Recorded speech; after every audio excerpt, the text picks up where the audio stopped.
वैश्विक तनाव और बदलते भू राजनीतिक हालात के बीच भारत और कनाडा ने अपने संबंधों को नई दिशा देने की पहल की है। ईरान में जारी संकट को लेकर दोनों देशों के बीच अहम कूटनीतिक चर्चा हुई है। इसी के साथ व्यापार, ऊर्जा और रणनीतिक सहयोग बढ़ाने पर भी सहमति बनी है। नई दिल्ली में प्रधानमंत्री नरेंद्र मोदी और कनाडा के प्रधानमंत्री मार्क कार्नी की बैठक के बाद दोनों देशों ने रिश्तों को मजबूत करने का स्पष्ट संकेत भी दिया है। भारत के विदेश मंत्री ने बताया कि ईरान संकट को लेकर भारत और कनाडा के बीच बातचीत हुई है। इस चर्चा का उद्देश्य पश्चिम एशिया में बढ़ते तनाव को समझना और कूटनीतिक समाधान तलाशना है। दोनों देशों ने माना कि क्षेत्र की अस्थिरता का असर वैश्विक राजनीति और अर्थव्यवस्था पर पड़ सकता है, इसलिए संकट के प्रभाव को कम करने और क्षेत्रीय स्थिरता बनाए रखने के लिए सहयोग बहुत जरूरी है। अब बात करते हैं व्यापार समझौते की। तो व्यापार समझौते को लेकर बड़ा लक्ष्य रखा गया है। बैठक के बाद कनाडा के प्रधानमंत्री मार्क कार्नी ने कहा कि भारत और कनाडा इस साल के अंत तक मुक्त व्यापार समझौता पूरा करने का लक्ष्य लेकर आगे बढ़ रहे हैं।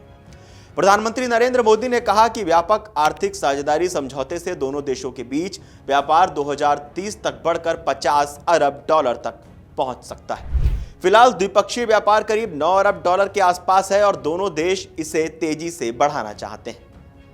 यूरेनियम समझौता और परमाणु ऊर्जा सहयोग पर भी बातचीत हुई है। दोनों देशों के बीच नागरिक परमाणु ऊर्जा क्षेत्र में भी बड़ा समझौता हुआ है।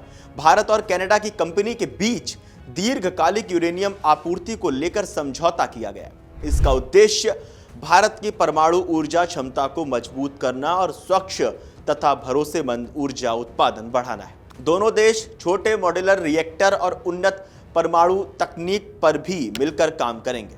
रक्षा और समुद्री सुरक्षा पर सहयोग को लेकर भी बातचीत हुई है। प्रधानमंत्री नरेंद्र मोदी ने कहा कि भारत और कनाडा रक्षा उद्योगों को मजबूत करने और समुद्री क्षेत्र की निगरानी बढ़ाने पर भी साथ काम करेंगे। इसके अलावा स्वच्छ ऊर्जा, महत्वपूर्ण खनिज इंफ्रास्ट्रक्चर, कृषि मूल्य श्रृंखला और नई तकनीकों जैसे आर्टिफिशियल इंटेलिजेंस के क्षेत्र में सहयोग बढ़ाने पर जोर दिया गया है।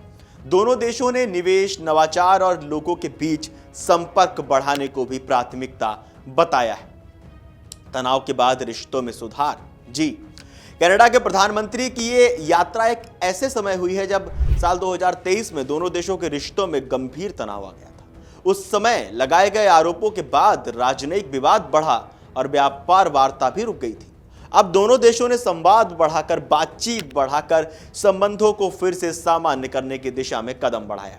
कार्नी ने कहा कि पिछले एक साल में दोनों सरकारों के बीच अभूतपूर्व स्तर पर बातचीत हुई है। अमेरिका से अलग व्यापार रणनीति क्या है?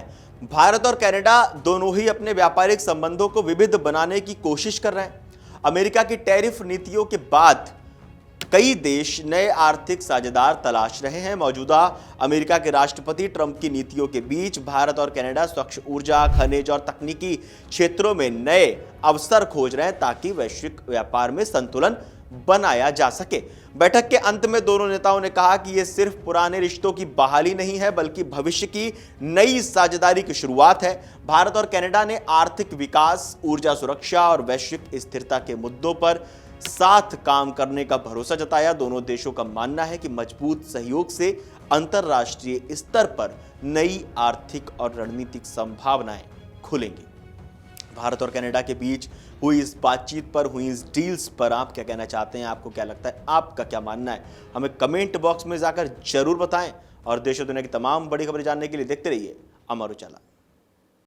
अगर आप ये वीडियो YouTube पर देख रहे हैं तो हमारे चैनल को सब्सक्राइब कर बेल आइकन दबाएं और Facebook पर देख रहे हैं तो हमारे पेज को लाइक करें।